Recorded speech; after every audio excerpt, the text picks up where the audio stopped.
ला हौला वला कुव्वता इल्ला बिल्लाहिल अलिय्यिल अज़ीम। अऊज़ु बिल्लाहि मिनश शैतानिर रजीम। बिस्मिल्लाहिर रहमानिर रहीम। रब्बि इश्रह ली सदरी व यस्सिर ली अमरी वहलुल उक़दतम मिन लिसानी यफ़क़हू क़ौली। अल्लाहुम्मा सल्लि अला मुहम्मदिन व आलि मुहम्मद व अज्जिल फ़रजहुम। अस्सलामु अलैकुम। आप सबकी हाज़िर खिदमत है दर्स मौज़ूए कुरान, दर्स नंबर 8। आज हम सूरह मुबारक हम्द के बारे में पढ़ेंगे,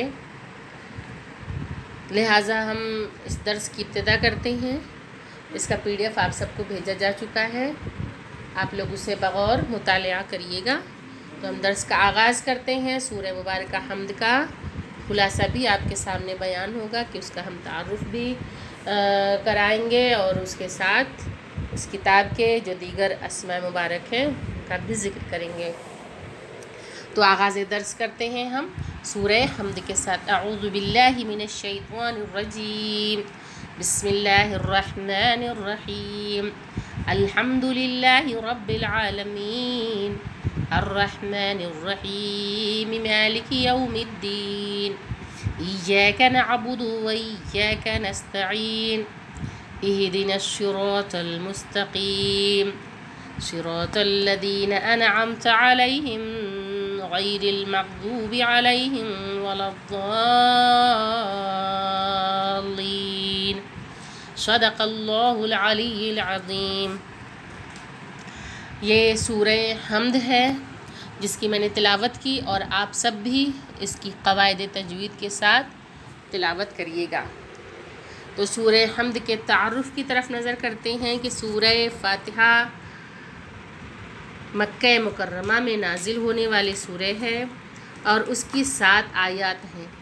कुरान करीम का ये वाहिद सूरह है जो 2 मरतबा नाजिल हुआ है। एक मरतबा मक्का मुकर्रमा में बिअसत के इब्तिदाई दौर में और दूसरी मरतबा मदीना मुनव्वरा में क़िबला के तब्दील होने से पहले नाजिल हुई। सूरह हम्द का मुख्तलिफ नाम सूरह फ़ातिहा, फ़ातिहतुल किताब, सूरह मुनाजात, सूरह हाजत, सूरह शिफा, सूरह दुआ, सूरह सबअ मसानी, सूरह उम्मुल किताब, उम्मुल कुरान, सूरतुल वाफ़िया, सूरतुल काफ़िया। ये रहे अस्माए मुबारक। सूरह हम्द की फ़जीलत तफ़सीर मजमुउल बयान में इमाम जाफ़र सादिक़ अलैहिस्सलाम अल्लाहुम्मा सल्लि अला मुहम्मद व आलि मुहम्मद व अज्जिल फ़रजहुम से मनक़ूल है कि उन्होंने अपने जद यानी कि अपने आबाए ताहिरीन की सनद से रसूल खुदा से रिवायत की है कि हज़रत सल्लल्लाहु अलैहि व आलिहि वसल्लम ने फरमाया, जब अल्लाह ताला ने फ़ातिहतुल किताब, आयतुल कुर्सी, आयत शहदल्लाह, आयत अल्लाहुम्मा मालिकल मुल्क बिग़ैरि हिसाब को नाजिल करने का इरादा किया तो ये अर्श से चिमट गई। उनके और खुदा के दरमियान कोई हिजाब हायल नहीं था। उन्होंने कहा, परवरदिगार तू हमें गुनाहों के घर यानी दुनिया में भेज रहा है और उनके पास भेज रहा है जो तेरे नाफरमान हैं, जबकि हम तो तहारत के साथ वाबस्ता हैं। अल्लाह ताला ने फरमाया, मुझे अपनी इज़्ज़त व जलाल की कसम, जो भी शख्स हर नमाज के बाद तुम्हारी तिलावत करेगा तो वो जहाँ भी होगा मैं उसे वहाँ से निकाल कर खतीरतुल कुद्स में रिहाइश दूँगा और मैं हर रोज़ उसकी तरफ अपनी मख्फी आँख के साथ नज़र करूँगा और मैं रोज़ाना उसकी 70 हाजात पूरी करूँगा, जिनमें से छोटी हाजत मग़फ़िरत होगी। छोटी हाजत मग़फ़िरत होगी कि ये बहुत बड़ी नेमत है कि परवरदिगार आलम इसके ज़रिए हम सबकी मग़फ़िरत फ़रमाएगा और मैं उसे हर दुश्मन से पनाह दूँगा और उसे दुश्मनों पर कामयाबी दूँगा और मौत के अलावा दुखूल जन्नत से उसके लिए कोई चीज़ माने नहीं होगी। तफसीर नूरुस सकलैन जिल्द नंबर 1 सफ़ा नंबर 27। रसूल खुदा इरशाद फरमाते हैं कि कसम है उस ज़ात की जिसके कब्ज़े कुदरत में मेरी जान है, अल्लाह ताला ने तौरात, ज़बूर, इंजील, यहाँ तक कि कुरान में भी ऐसी कोई सूरह नहीं नाजिल की, और ये उम्मुल किताब है। ख़िसाल में इमाम सादिक़ अलैहिस्सलाम अल्लाहुम्मा सल्लि अला मुहम्मद व आले मुहम्मद व अज्जिल फ़रजहुम से मनक़ूल है कि आपने फरमाया इब्लीस की 4 मरतबा चीखें बुलंद हुई। किन मकामात पे? कि जिस दिन उस पर लानत की गई, दूसरे जिस दिन उसे ज़मीन पे उतारा गया, तीसरे जब रसूलों के वक्फ़े के बाद हज़रत मोहम्मद मुस्तफ़ा सल्लल्लाहु अलैहि व आलिहि वसल्लम अल्लाहुम्मा सल्लि अला मुहम्मद व आले मुहम्मद व अज्जिल फ़रजहुम कि जब उन्हें मबऊस बरिसालत किया गया। नंबर 4 जब उम्मुल किताब यानी सूरह फ़ातिहा नाजिल की गई। क्या बिस्मिल्लाहिर्रहमानिर्रहीम जुज़ सूरह हम्द है? तो शिया उलमा मुहक्किकीन में इस मसले में कोई इख्तिलाफ़ नहीं कि बिस्मिल्लाहिर्रहमानिर्रहीम सूरह हम्द और सूरह तौबा में बिस्मिल्लाह नहीं है। दीगर तमाम सूरों का जुज़ है। बिस्मिल्लाह का मतन तमाम सूरतों की इब्तिदा में लिखा होता है। इस बात का ज़िंदा सबूत है कि ये जुज़ कुरान है। बिस्मिल्लाह ज़माने पैगम्बर इस्लाम से अब तक सूरों की इब्तिदा में मौजूद है। बहवाला तफसीर नमूना जिल्द नंबर 1 सफ़ा नंबर 52।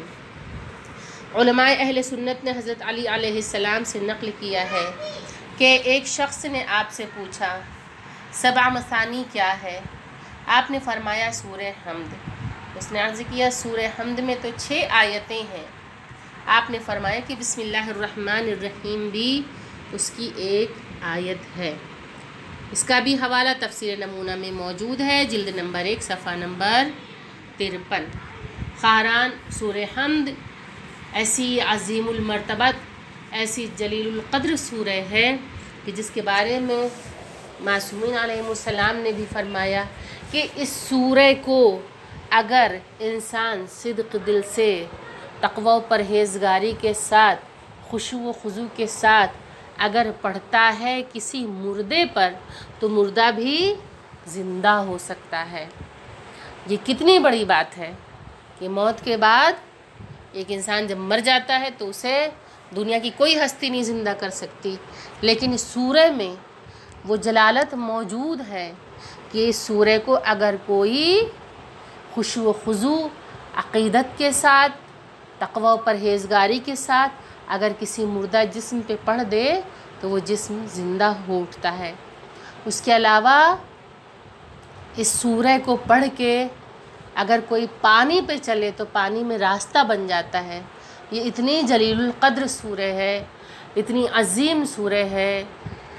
इसकी फ़जीलत अगर बयान की जाए तो जैसा कि मौलाए कायनात अमीरुल मोमिनीन अली इब्न अबी तालिब अलैहिस्सलाम ने इब्न अब्बास से क्या कहा था, ये आप सब ने बारहा पढ़ा भी होगा, मजलिसों में सुना भी होगा कि जब सूरह हम्द की तफसीर बयान करने के लिए मौला ने जब शुरुआत की है तो पूरी रात ख़त्म हो गई, पूरी रात ख़त्म हो गई और बिस्मिल्लाह की तफसीर ख़त्म नहीं हुई।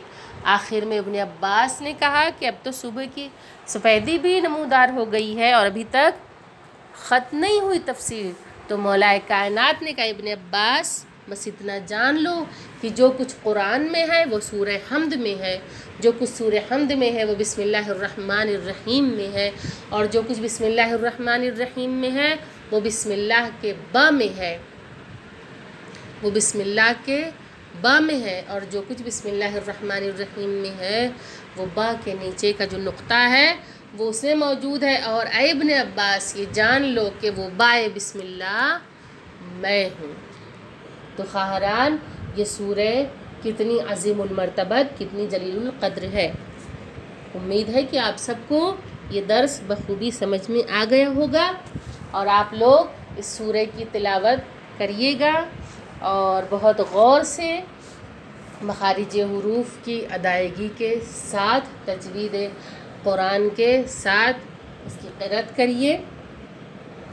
और जो आप लोगों को PDF भेजा गया है उसे आप लोग पढ़ के उसकी ऑडियो बना के हमें ज़रूर अरसाल फरमाएँ। वाखिरुद्दावाना अल्हम्दुलिल्लाहि रब्बिल आलमीन। सलामुन अलैकुम, खुदा हाफिज़।